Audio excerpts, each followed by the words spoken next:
자, 지금 시간이 2023년 5월 10일 수요일 오후 5시 6분입니다. 고버스 2,745원. 계속 박스예요. 계속 박스. 그러니까 제가 드리고 싶은 내용은 뭐냐면, 이게 저가를 지키는 순간이 오면, 지금 저가를 계속 깨고 있잖아요. 하나, 둘, 셋, 3분기 연속 저가를 깨고 있거든요. 3분기 연속 저가를 깨고 있는데, 저가를 지키는 순간이 오면 급등하는 거예요.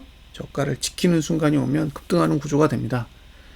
근데 이게 앞으로 2분기 더 남았어요. 2분기 더. 2분기 더 저가를 지키면 급등하는 거예요. 그러니까 만약에 이번 분기에 양봉이 나온다 그러면 급등하겠다는 얘기예요. 그 기준이 2,805원이죠. 지금 2,805원보다 낮잖아요. 그러니까 계속 박스 치고 있는 거예요. 움직이지 않고 있는 거죠. 자, 상단선 2,745원이죠. 지금 45원입니다. 딱 상단선에 걸렸어. 이제 매수는 없는 거예요. 홀딩만 고려하시고, 악재가 뜨길 기다려야 됩니다. 이거 악재 없으면 또 밀려. 그 다음에 주봉도 상단선 위에 올라탔으니까, 주봉, 월봉이 다 상단선 위에 올라탄 상황에서는 뭐 할 얘기가 없는 거죠. 그냥 올라가 주니까 땡큐예요. 올라가 주고 있기 때문에 땡큐다. 다른 건 할 얘기가 없다. 할 얘기가 없을 때는 할 얘기가 없다고 해야죠. 이거 가지고 뭐 신난다, 뭐 급등할 거다, 뭐 이런 식으로 얘기할 건 아니라는 거예요. 자, 분기봉 걸려있고, 월봉은 상단선에 도달했죠. 2,899원이니까 2,900원. 5원 빠지죠? 그 상단선 다 왔다는 얘기야. 자, 주봉 상단선에 걸려있고. 그러면 이제 고민을 해보자고요. 고민을. 어떤 고민을 해보셔야 되냐면, 결과적으로 봤을 때는, 분기봉은 위에 올라갈 공간이 굉장히 많아. 4,000원까지도 올라갈 수 있어. 그죠? 그러면 지금 2,745원인데, 4,000원까지 올라간다고 해도 2,200원이 넘어요. 아니, 1,200원이 넘는다고. 그러니까 올라갈 공간은 엄청나게 많은데, 올라가지 못하도록 계속 월봉이 찍어 누르는 거예요. 올라가면 난리 나는 거니까. 그러니까 지금의 흐름은 월봉이 분기봉의 흐름을 방해하는 거죠. 지금의 흐름은 월봉이 분기봉의 흐름을 방해하고 있다고요. 왜? 분기봉의 길을 터주면 작살나니까. 지금 분기봉은 4,000원까지 가야 되는데, 월봉이 지금 2,700원대에다 놓고 있는 거잖아요. 못 올라가게. 이거 올라가기 시작하면 막을 방법이 없으니까. 그래서 지금 월봉으로 계속 제어하고 있단 말이에요. 근데 이게 이번 달이 마지막이에요. 제어할 수 있는 힘을 가진 봉은 이번 달이 끝이라고요. 그래서 이번 달에 2,800원대 위로 올라서면 이제 월봉이 막는 힘이 소멸되는 거예요. 그러면 6월 달은 없죠. 6월 달은 없다고요. 막는 힘이 없는 상태에서 위가 열린다고요. 그러니까 이번 달에 월봉이 양봉으로 2,805원 위까지 도달해서 마감할 수 있느냐. 저는 그게 가장 중요한 요인이라고 보고요. 그렇게 될 수 있다라고 판단하시면 이제 저처럼 고버스로 홀딩하는 거죠. 근데 그게 아니다라고 판단되시면 단타 치시면서 샀다 팔았다 하면서 계속 거래를 해야 되는 거고요. 어떤 생각을 가지고 있느냐가 사실 제일 중요한 거잖아요. 어떻게 바라보고 어떤 생각을 가지고 있느냐가 중요한 거지. 무엇이 옳으냐는 전혀 중요한 게 아니라는 거죠. 옳은지 그렇지 않은지는 지금은 알 수가 없어요. 이건 뭐 6월, 7월, 8월 이야기를 하고 있는데 지금 5월이잖아요. 5월에 지금 뭐 100원 빠지고 100원 오르고 10원 빠지고 20원 오르고 그게 절대적인 영향을 주는 건 아니라는 거죠. 그래서 본인이 어떤 뷰를 가지고 접근하고 있는지 한번 좀 진지하게 고민을 해보셨으면 좋겠고요. 그 다음에 시장에 악재가 없잖아요, 지금. 1월 달부터 지금까지 사실 제가 봤을 때는 악재는 없었어요. 악재가 전혀 없었다는 거죠. 근데 악재가 없을 수가 없어. 악재는 언제든지 있는 거예요. 악재를 감추는 거지. 그러니까 우리는 어떻게 생각하냐면, 지수가 오르면, 그죠? 지수가 오르면 악재가 나와도 그걸 악재라고 생각하지 않아요. 해소되었다라고 판단하지. 근데 지수가 오르는 것과 악재가 해소되는 거는 전혀 다른 문제라는 거예요. 예를 들면 2020년 11월 달에 백신이 나왔어요.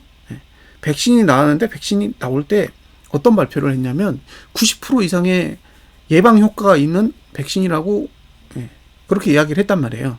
근데 실제로 백신이 나와서 백신을 맞은 사람들 중에는 대부분이 코로나에 걸렸어요. 그러면 그게 90% 예방 효과가 있었을까요? 아니었잖아요. 자, 2020년 11월 달에 그 발표한 날, 백신 발표한 날 갭상승이 엄청나게 왔어요. 그 다우지수 주봉을 보시면 거기에 갭이 딱 있어요. 28,000 정도에서 갭상승이 나왔거든요. 근데 진짜로 확인해 보세요. 다우지수의 그 이후에 저점이 얼마인지. 그러면 거의 똑같아요.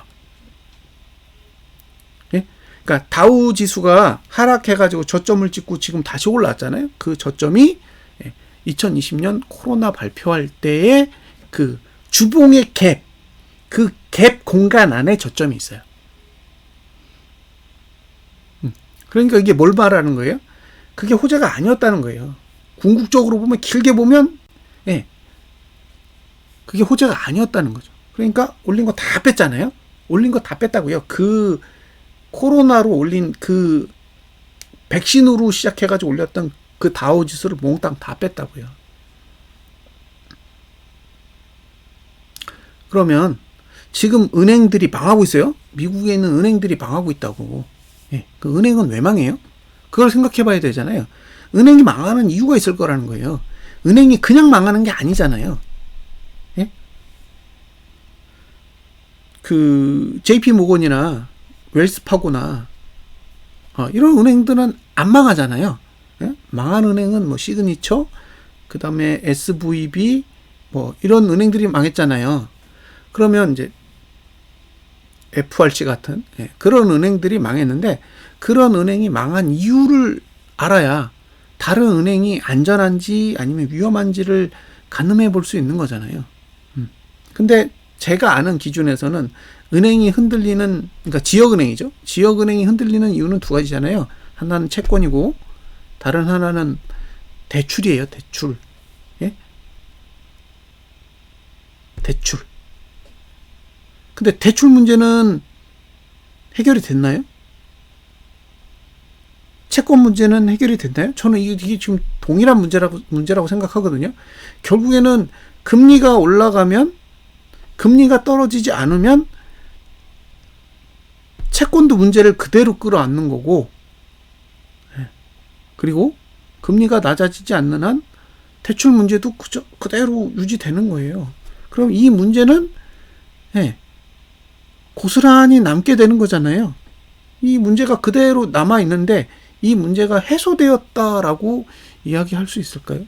그러니까 저는 그런 부분에서는 의문을 가지고 있다는 거예요. 그러니까 이게 지수가 오른다고 해결이 되는 게 아니라는 거예요. 그럼 옛날에 코로나 백신 발표했을 때 지수가 올랐으니까 이 코로나 백신은 정말 좋은 백신이어야 하잖아요. 코로나 백신이 나왔어. 90% 이상 예방 효과가 나왔다라고 해서 증시가 폭발적으로 올라갔는데, 나중에 알고 보니까 그 백신 아무런 효과도 없었던 거잖아요. 그러니까 증시의 상승과 예방 효과는 아무런 관계가 없는 거예요. 단지 이걸 이용하는 거지. 그러니까 지금 상태에서도 은행 문제가 해결되었다라고 보긴 어려운 거죠. 그냥 증시는 오르는 거죠. 지금 만들어진 악재를 무시할 수도 있는 거잖아요. 예전에 2007년도 8월 달에 서브프라임 모기지 사태가 터졌을 때 그 이후에도 올랐어요. 3개월 동안. 연말까지 올랐습니다. 8월 달에 터졌는데 그때 한 달만 쭉 뺐다가 올린 다음에 계속 올랐어요. 그리고 그 다음에 폭락했죠. 그러니까 악재가 발생한다고 해서 지수가 반드시 내리는 건 아니고요. 오히려 악재가 발생했을 때는 반대로 지수가 오를 수도 있어요. 왜? 그게 진짜 악재면 메이저들이 팔아야 되거든. 이거 악재네? 그럼 자기네들이 물량을 팔아야 되니까 자기네들이 끌어올리는 거죠. 자기네들 거 더 비싸게 팔기 위해서. 그래서 저는 악재가 라는 이야기에는 동의하기 어렵고요. 악재를 무시한다 라고 하면 저는 동의할 만해요. 지금의 시장에 나오는 악재는 전부 다 무시하고 있다. 예. 근데 이게 정말 해소가 되는 건지는 시간을 두고 지켜봐야 될 문제라고 저는 생각합니다. 뭐 어느 순간에 다른 요인에 의해서 다시 불거질 수도 있는 거니까요. 네, 그런 생각을 가지고 있습니다. 그러니까 지금 고버스를 딱 보면 야 이거 참 오르기 힘들게 생겼어요. 월봉만 보면 답답해 미치겠어요. 주봉을 봐도 답답해요. 그러니까 단기적으로는 오르기 어렵게 만들어져 있기 때문에 지금 상태에서 고버스를 매수하시는 게 좋다라는 이야기를 하기에는 어렵다는 거예요. 근데 이게 한 달, 딱 한 달이란 시간 동안만 흐름을 완전히 바꿀 수 있는 그런 트리거로 작용할 수 있는 그런 악재가 이렇게 드러나게 된다면 정말 크게 움직일 수 있을 만한 구조는 가지고 있다는 거죠. 근데 지금 저는 그게 뭔지 모르겠어요. 지금 시장에서 나오는 악재는 전부 다 무시받고 있는 상황이기 때문에 제가 어떤 게 악재로 작용할 거고 그러니까 고버스가 신나게 오를 거라는 이야기를 꺼내기가 어렵다는 거예요. 4,000원까지 갈 수 있는 공간이 있는데 고버스는 4,000원까지 올라갈 수 있는 공간이 분기봉에는 만들어져 있는데 굳이 2,700원대에 가둬놓는 이유를 조금은 알고 싶어요. 저도. 그리고 1월달에 개인이 7,108억 정도의 고버스를 샀어요. 7,108억. 근데 2월달에도 개인이 샀는데 3월, 4월 2개월 동안 5,800억을 팔았습니다. 그러니까 비싸게 고버스를 사서 싸게 팔았다는 얘기예요. 그러면 지수가 상승하면서 개인은 고버스를 이미 손절했기 때문에 지금 지수가 오르는 거에 그 기관이 배팅을 했다라고 보기는 어려운 거예요. 만약에 이게 지수가 오를 거면 개인에게 고버스를 더 주지 굳이 손절을 시킬 이유가 없거든요. 그리고 지금 이번 달 들어서도 지금 개인이 보유하고 있는 고버스 얼마 될까요? 제가 봤을 때는 거의 똔똔이에요. 지금 5월 첫 거래일부터 지금까지 고버스 거래한 거 보면 내역이 거의 없어요. 그 얘기는 지금 흐름이 없다는 얘기거든요. 어쨌든 이게 지금 지수가 뭐 폭등할 거 마냥 개인에게 막 고버스를 매수시키는 건 아니기 때문에 어쨌든 지금은 조금 뭔가 조짐은 있어 보여요. 조짐은 있어 보이는데 일단 어떤 걸 가지고 시세를 낼 건지를 모르겠고 그 다음에 이걸 언제 시작할지도 잘 모르겠어요. 그래서 이제 분석 동영상을 보시는 분께 이거 고버스 꼭 들고 가셔야 됩니다. 이런 얘기를 제 입장에서는 적극적으로 할 수가 없다라는 거는 감안해 주셨으면 좋겠습니다. 저는 계속 들고 가요. 월봉만 하나 넘을 수 있다면 시세가 날 수 있는 환경을 가지고 있기 때문에 어쨌든 일단 저는 들고 갈 겁니다. 그래서 본인이 고버스에 투자를 하실 건지 아니면 정리를 하실 건지 더 나아가서 인간 지표를 활용해서 레버리지를 사실 건지는 본인이 결정을 하세요. 이제 그 부분에 대해서 제가 왈가왈부할 내용은 없습니다. 자, 오늘 밤에 CPI가 또 발표 있죠? CPI 발표가 있는데 악재인지 호재인지 잘 체크를 해보세요. 이게 호재라면